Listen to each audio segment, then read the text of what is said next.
Hello and welcome to the 6th installment of OPAL RADIO, a series where I delve into my favorite thing ever, independent artists and their music. It seems that I'm on my podcast grind, but don't worry, I don't know what I'm doing.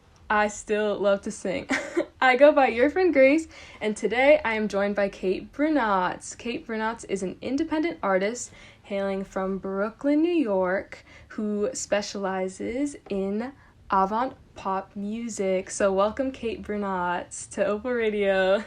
Wow, welcome. Thank you so much. I feel so warm and fuzzy. Yes, no problem. So a little bit about my friendship with Kate. So we're both in the sort of northeast area, and I originally first connected with Kate through an amazing live performance that she had in East Village, I believe it was.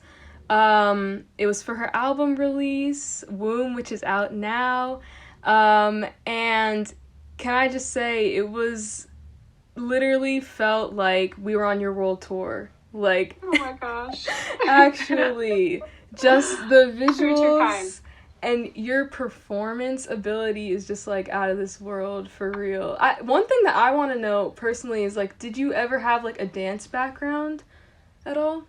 No, not at all. Really? I think, but thank you. Yeah. That's so kind. I felt like everything was shambled together, so I'm No, glad. it all just felt cohesive. so cohesive, like. That's so great to hear. But no, I love to dance, but I don't really have any training. But I've always loved performers who are able to move around and keep you engaged in that way. Yeah, definitely. Just super, super talented. I brought my friend Hannah, who is also an artist. She goes by Fruit Bat, who I've also interviewed on OPAL RADIO. I brought her along because her genre of music kind of like aligns somewhat with yours, I guess, in like the kind of like pop alternative realm, and hers is also electronic, so I knew that she would love it, and like she was hooked. Like, she listens to your music. Oh my gosh, I gotta find it. Yeah. Send me. She follows you. Music. Yeah, even just us being able to experience that together, because that was like our first, I feel like, gig in New York. So yeah, it was so cool, and I was so happy that I was able to bring her along. to that, so yeah, that's a little bit of background. Love Kate, love her music. So the first question that I have is pretty basic. So just give us like the rundown, how you would describe it. How did you first start in music? Yeah. So I've always loved music, like many of the people on this earth. And I I always wanted to, I was always like singing around the house and stuff as a kid. Yeah. But I have a very unique or distinct vocal tone that I always felt like, since the time I was little, people either really love it or abhorrently hate it. Like there's no no in between. So growing up, I tried different instruments, and they never really stuck, or I was never really like super taken with them until I learned that music production was a thing. And then once I learned about that, then I was like, oh my gosh, well, if anyone is going to make a world where my voice like kind of works, then that hopefully that could be me. Yeah. And I just was really excited about the possibility of like having all of that control and power over what my music would sound like. So once I learned about that, I think it was early high school or right after middle school, I was just really hooked. And then I just learned through YouTube and Googling whenever I got frustrated. Yeah. Something that I didn't understand, which all producers go through. Yep. Yeah. And then, and then I just like, I moved to New York right after high school, and then I worked a bunch of different jobs, and then fortunately now I write like music production guides as my day job, and then I make my own music when I have time. So yeah. Wow, yeah. I love how you described it as kind of creating a world, because it is so much that. I feel like a lot of musicians, like maybe not all, but me personally, I feel like I like control. Like I like having control. No, absolutely. Yeah. Yeah, I know.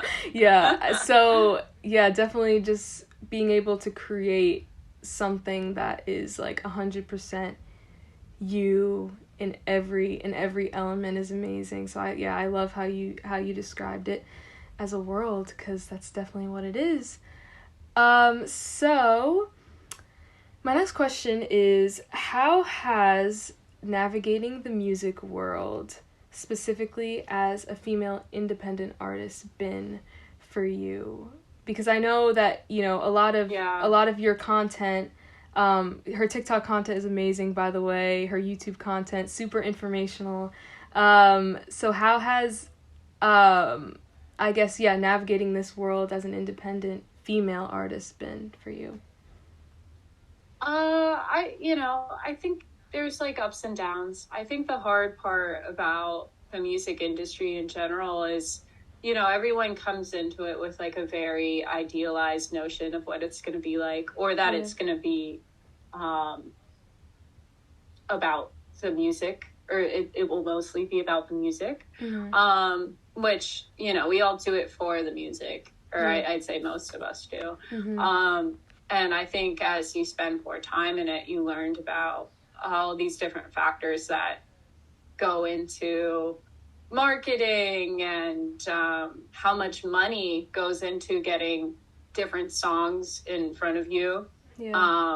So I think as a female specifically, there's been like times where I don't know, there's a lot of like second guessing, I suppose. Like people, I've had times where I'm engineering at the studio, and I've had like clients be like, oh, did you really make that beat? Are you sure that was you? Like, who helped you on that? Yeah. I think there's a lot of like second guessing, but I think for the most part, I've been pretty fortunate in terms of, you know, I think if you are a producer, you have that power of, you don't have to hit the wall and like reach out, you know, like you can make everything by yourself. But I think, I don't know, I think the most challenging thing for artists, you know, female artists or like marginalized or smaller groups is just the networking aspect, because there's not as many people in this space. So like things like what you're doing with this podcast is great, and I think super important. Like it's important, but yeah, I feel like I'm going on a tangent, but no, I 100% like, I feel you. When you mentioned marginalized groups, you know, being females or even like artists of color, it almost feels like there's this I don't want to refer to it as like a necessity, but it just feels like there's kind of more of this expectation to fill a box, if that makes sense, to kind of 100%. play a character. And there's definitely a couple genres that come into mind. I think, yeah, just even being female, there's, you know, in certain genres there's a pressure to, you know, I guess like perform a certain way or act a certain way. So yeah, I mean, all power. My one wish is that, you know, for all artists to just genuinely act how they want to act, and, you know, and hope that the music also like goes along with that. But the unfortunate thing is, like, you know, there is, I guess, kind of that fear of like, if I do actually act how I am, like, will people relate to that, or will they see it as engaging, or will they, you know, think that it's boring, or like, you know, not worth of, you know, attention or praise or anything like that. So yeah, but yeah, definitely there's definitely that expectation there, which is kind of unfortunate, but we push on. We push on. Exactly. Yeah, and I think like as of late, and a lot of what I've been thinking about over the past month is like trying to separate my music self from my music industry self, because I think the times where I feel most disappointed or feel like I haven't done enough is when I try and conflate the two. But like the reality is like, I'm going to be making music and art until I'm no longer kicking, right? Most likely, you know, and like that is such a gift. And you know, some people don't have an outlet or like that means of communication to connect with other people, and that is so nice. But it is so hard, like, you know, I feel like as artists in general, it's so hard, like there's these two sides of you, always battling, and it's like you want to preserve what you are independently and as a person, because you know, that's what's most authentic. But then there's also like all these extrinsic pressures that can be hard to ignore, and in some cases might be beneficial for you to pay attention to, especially if you're in a group that doesn't have as much representation, or there aren't as many different paths carved. 100%, for sure. I agree with you there. So my next question is, so what is a major lesson that you've learned in your creation? This could be like a recent lesson, maybe like learned last week, something that you learned early on when you first started, anything of that nature.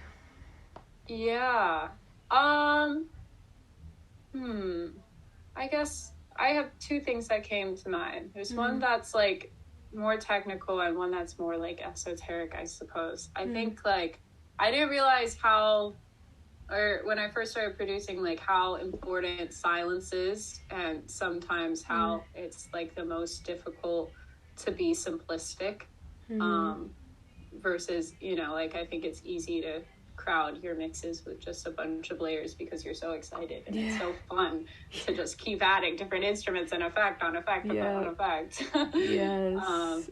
But I think being very deliberate about that is important. And like, even though I'm someone who strives to make like more experimental or alt leaning music, I so admire good pop music. I think it's amazing that people are able to, I don't know, just like craft a song that has momentum and is still simple. And I don't know why. I hate that people demonize pop music. Like, I understand like some of it, there's clear like corporate fodder that was made up in a lab, but there's also just like some really good pop songs. The other thing I was gonna say, what was I gonna say? Oh, don't overthink it.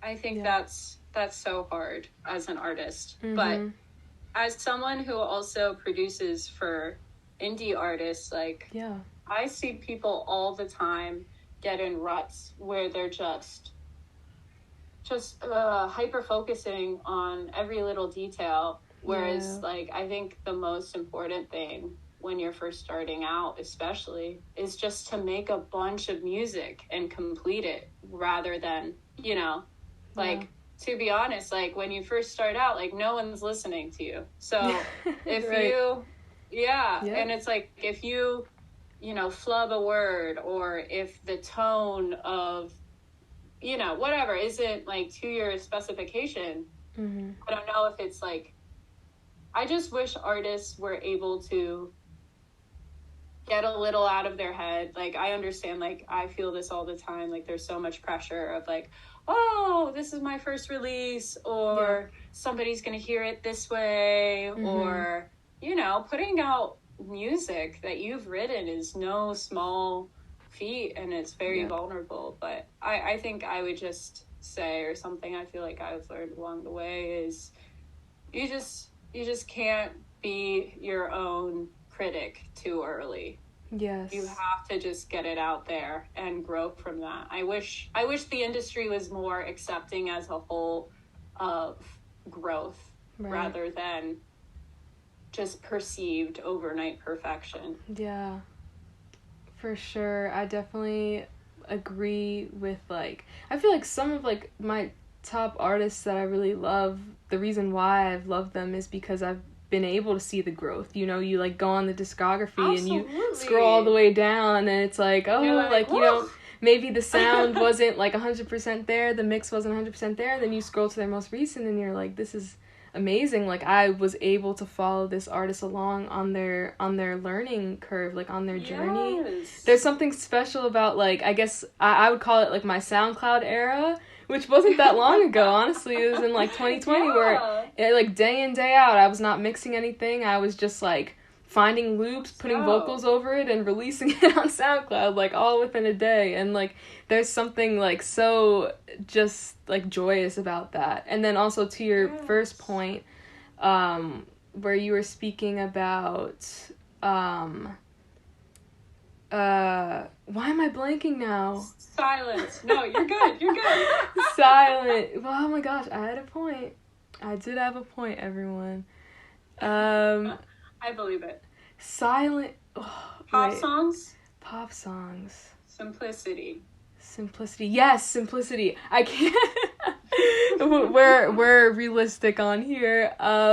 Simplicity. I can't tell you how many songs I was like, this is a good idea, and then I'll just like keep adding and adding and adding, and then I messed, like, it doesn't even sound like the same song anymore. I'm like, I completely lost the vision and the idea because I just overcrowded it with so many elements that the core elements don't even shine through anymore. So yeah, I definitely like agree that, you know, sometimes, you know, you have to, I guess maybe you have to overcrowd to kind of pick and choose, like, what should stay, what should go. So yeah, but I definitely, it's cool to know that I'm not the only one that's done that before. Oh no.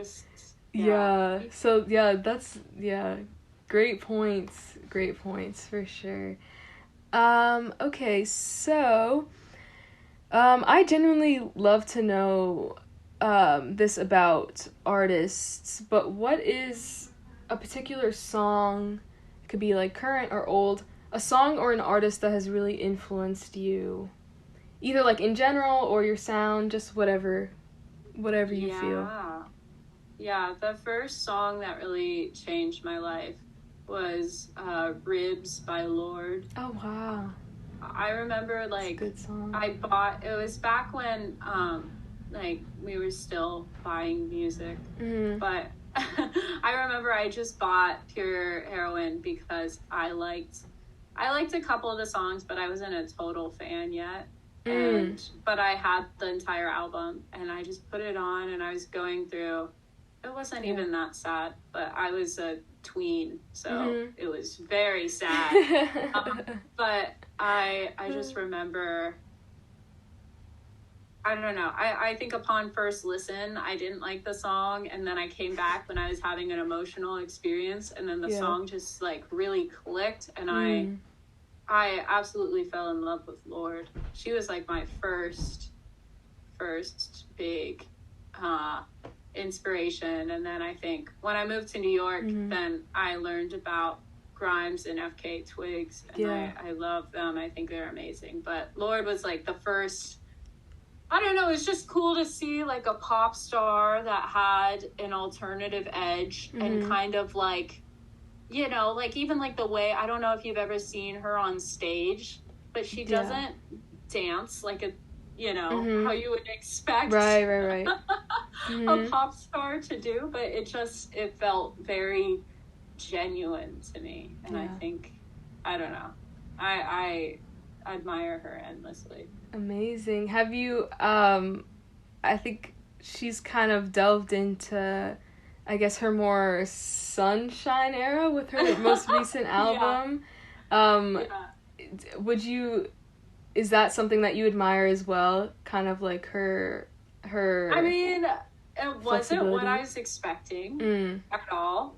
Like, Pure Heroin is still my favorite, and I also, like, Melodrama was really pivotal. Oh, yeah. Liability on there? Oh my God. What a song, right? Yeah. So that's good. one of my favorite songs, I feel like. It's just so in general. That was such a great album. But, to answer, Solar Power, I like Solar Power. There are a couple of faves that stand out for me. That album's more of, like, a comfort album, I'd say. But I think it's great. I won't say that that's, like, my favorite thing that she's ever put out, but I really admire her as a person and just, like, doing what she wants to do. You know, like, no one was asking for a sunshine pop album from Lorde. And she just did it because that's where she's at right now. And I also admire her ability. I love it when mainstream artists get enough clout that they just, like, disappear from social media. Yes. Yeah, I think we've talked about this before. I think oh my gosh, the last time that we met up, I mentioned Mitski and how she doesn't run her socials. She just opened up for, I think, Harry Styles on tour. I think, like, a couple years ago she had mentioned that she was, or I don't know how many years ago this was, but she was considering quitting music, I think. What? Yeah, and then, like, the whole kind of TikTok rampage kind of just, like, blew up, and she was really able to grow, you know, like, an audience on top of her, like, initial audience. So, yeah, it's really cool to see. Like, I love that. Even with, like, when you say Lorde, it reminds me of, like, Billie Eilish, where it's, like, these artists who kind of have, like, alternative-leaning vocal styles. Yeah. They kind of get put into this pop space because enough people really resonate with them, not just like musically, but, like, I guess, you know, personality wise, just like the art that goes along with their music. Different. So I love that. And that's why I get really excited when I meet other, like, alternative pop artists, because it's just cool, and there's a gap for that, there's an audience. Yes, for no, sure. it's been so exciting to see people like, and you're totally right. Like when Billie Eilish was on the come up, I was like, there is no way I thought she was gonna be like the biggest pop star. Yeah. You know what I mean? Yeah. Like it's really cool. I think, I don't know. I love it, and I think genres are, in my best view of the music industry, I feel like genres are blending more and more, which I think is really cool. I love it when people reinvent stuff. And, but yeah, I had no idea. Right after this, I'm gonna look up the Mitski stuff. I don't know the exact story to a T, but yeah, it might be out there if you try and search for it. So my last question is, what are some aspirations or goals for the future? This could be for the end of 2022 going into 2023, if there's any like concrete things that you've kind of been thinking about or manifesting, planning towards, anything like that. I don't, I don't know if this is not what you're supposed to say. I just want to be like financially stable, and I want to eventually be able to retire in the sense of like, I want to retire in the sense of like, I have enough money saved up that I can just like do music or, take dance classes or whatever, pursue whatever eventually.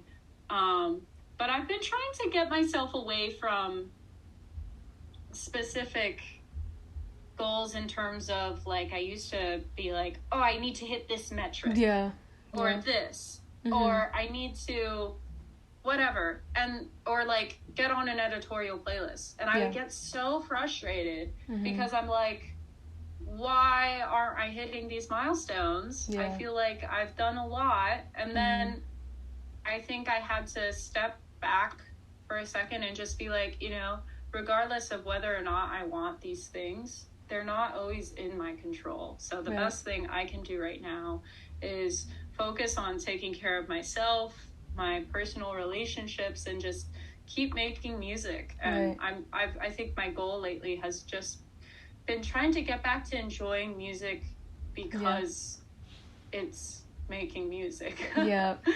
And that's what it is. But it's easier said than done. But I think I'm just trying to figure that out, because it's really sad. There's a lot of artists who you wouldn't even expect, who seem like they're doing super well, and you can easily like ruin yourself financially and have like a hit song or whatever, some really good credits, and then be struggling to pay rent. So I don't know. I think I just want to try and resist the temptation of like throwing my money anywhere and everywhere in the hopes of someone noticing me. And just try and keep going and protect myself. And I feel like if I just keep making good art and making with more people, then I guess my goal is I would like to attract people rather than spend so much time trying to chase them down. Yes. Wow. You really just hit it there. Attract people rather than chase them down. Yep. That's it. Mic drop. That's literally it, for sure. I think, everything you said is totally obtainable.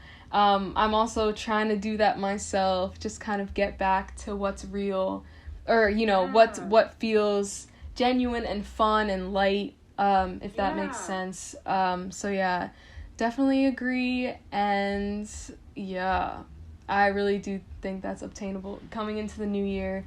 That's the vibes. But I've always said, like, Kate, like, I see like a gov ball set. Like, we need festivals. Like, and I know it's gonna happen. Like, it has to. Like, there's no way that it's not going to happen. But yeah, I agree with you 100%. Feel you for sure. But yeah, you've got it.